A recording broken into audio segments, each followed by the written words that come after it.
ನಮಸ್ಕಾರ. ಇವತ್ತು ನಾವೊಂದು ಬಹಳ ದೊಡ್ಡ ವಿಷಯದ ಬಗ್ಗೆ ಮಾತಾಡೋಣ. ಪಶ್ಚಿಮ ಏಷ್ಯಾದ ಭವಿಷ್ಯವನ್ನೇ ಬದಲಿಸಬಹುದಾದ ಒಂದು ಘಟನೆ.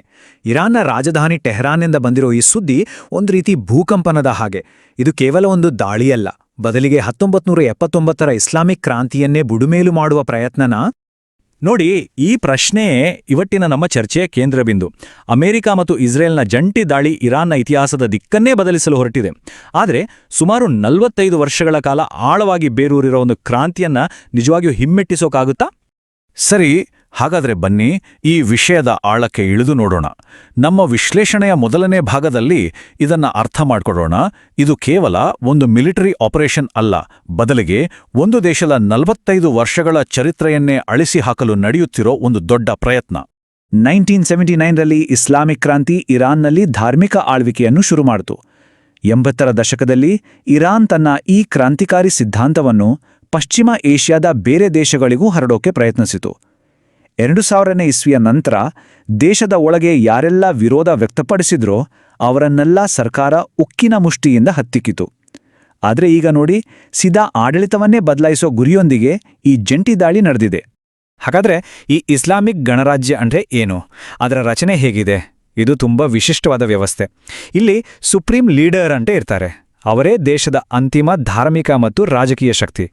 ಇದೇ ಅಧಿಕಾರವನ್ನು ಬಳಸಿ ಆಯತುಲ್ಲಾ ಅವರು ಎಲ್ಲಾ ವಿರೋಧಗಳನ್ನು ಹತ್ತಿಕ್ಕಿದ್ರು. ಅದಕ್ಕಾಗಿಯೇ ಇವತ್ತಿನ ದಾಳಿ ನೇರವಾಗಿ ಈ ಅಧಿಕಾರದ ಕೇಂದ್ರವನ್ನೇ ಗುರಿಯಾಗಿಸಿಕೊಂಡಿದೆ. ಈಗ ನಮ್ಮ ವಿಶ್ಲೇಷಣೆಯ ಎರಡನೇ ಭಾಗಕ್ಕೆ ಬರೋಣ.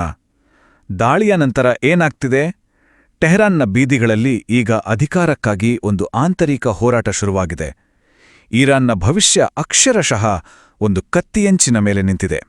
ಈ ಹೊತ್ತಿನಲ್ಲಿ ಎಲ್ಲರ ಮನಸ್ಸಲ್ಲೂ ಮೂಡೋ ಪ್ರಶ್ನೆ ಇದೆ.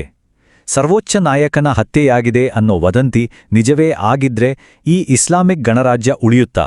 ಅವರ ನಂತರ ದೇಶದ ಆಡಳಿತ ಒಂದಾಗಿರುತ್ತಾ ಅನ್ನೋದರ ಮೇಲೆನೆ ಎಲ್ಲವೂ ನಿಂತಿದೆ. ಇರಾನ್ನೊಳಗೆ ಈಗ 2 ಬಲಿಷ್ಠ ಶಕ್ತಿಗಳು ಮುಖಾಮುಖಿಯಾಗಿವೆ. ಒಂದು ಕಡೆ ಸರ್ಕಾರದ ಜೊತೆಗಿರೋ ಬೆಂಬಲಿಗರು ಮತ್ತು ಇಡೀ ಭದ್ರತಾ ವ್ಯವಸ್ಥೆ ಅವರ ಕೈಯಲ್ಲಿದೆ. ಇನ್ನೊಂದು ಕಡೆ ದಶಕಗಳಿಂದ ಪ್ರತಿಭಟನೆ ಮಾಡಿ ಶಕ್ತಿ ಪಡೆದಿರೋ ವಿರೋಧಿಗಳು. ಇವರು ನಗರ ಪ್ರದೇಶಗಳಲ್ಲಿ ಬದಲಾವಣೆಗಾಗಿ ಸಜ್ಜಾಗ್ತಿದ್ದಾರೆ. ಈ ಎರಡರ ನಡುವಿನ ಸಂಘರ್ಷವೇ ಇರಾನ್ನ ಮುಂದಿನ ದಾರಿಯನ್ನು ನಿರ್ಧರಿಸಲಿದೆ. ಇರಾನ್ ಒಳಗಡೆ ನಡೆಯುತ್ತಿರುವ ಈ ಸಂಘರ್ಷದ ಪರಿಣಾಮಗಳು ಬರೀ ಅದರ ಗಡಿಯೊಳಗೆ ಸೀಮಿತವಾಗಿಲ್ಲ. ಟೆಹರಾನ್ನಲ್ಲಿ ಏಳುವ ಅಲೆಗಳು ಇಡೀ ಜಗತ್ತನ್ನೇ ತಲುಪುತ್ತಿವೆ. ಹಾಗಾದ್ರೆ ಇದರ ಜಾಗತಿಕ ಪರಿಣಾಮಗಳೇನು ಅಂತ ನೋಡೋಣ. ಇದರ ಮೊದಲನೇ ಮತ್ತು ತಕ್ಷಣದ ಎಫೆಕ್ಟ್ ಅಂದ್ರೆ ತೈಲ ಮಾರುಕಟ್ಟೆ. ಇರಾನ್ ಒಂದು ಪ್ರಮುಖ ತೈಲ ಉತ್ಪಾದಕ ದೇಶ. ಹಾರ್ಮುಜ್ ಜಲಸಂಧಿಯಂತಹ ಆಯಕಟ್ಟಿನ ಜಾಗದಲ್ಲಿ ಉದ್ವಿಗ್ನತೆ ಹೆಚ್ಚಾದರೆ ತಕ್ಷಣವೇ ಜಾಗತಿಕ ತೈಲ ಬೆಲೆಗಳು ಗಗನಕ್ಕೇರ್ತವೆ. ಇದು ಪ್ರಪಂಚದ ಎಲ್ಲಾ ದೇಶಗಳ ಮೇಲೂ ಪರಿಣಾಮ ಬೀರುತ್ತೆ. ಇದು ಕೇವಲ ಇರಾನಿನ ಯುದ್ಧವಲ್ಲ, ಇದೊಂದು ಜಾಗತಿಕ ಚದುರಂಗದಾಟ. ಒಂದು ವೇಳೆ ಇರಾನಿನಲ್ಲಿ ಅಮೆರಿಕ ಪರ ಸರ್ಕಾರ ಬಂದ್ರೆ ಅದು ವಾಷಿಂಗ್ಟನ್ಗೆ ಒಂದು ದೊಡ್ಡ ಸ್ಟ್ರಾಟಜಿಕ್ ವಿನ್. ಆದರೆ ರಷ್ಯಾ ಮತ್ತು ಚೀನಾಗೆ ಇದು ದೊಡ್ಡ ಹೊಡೆತ.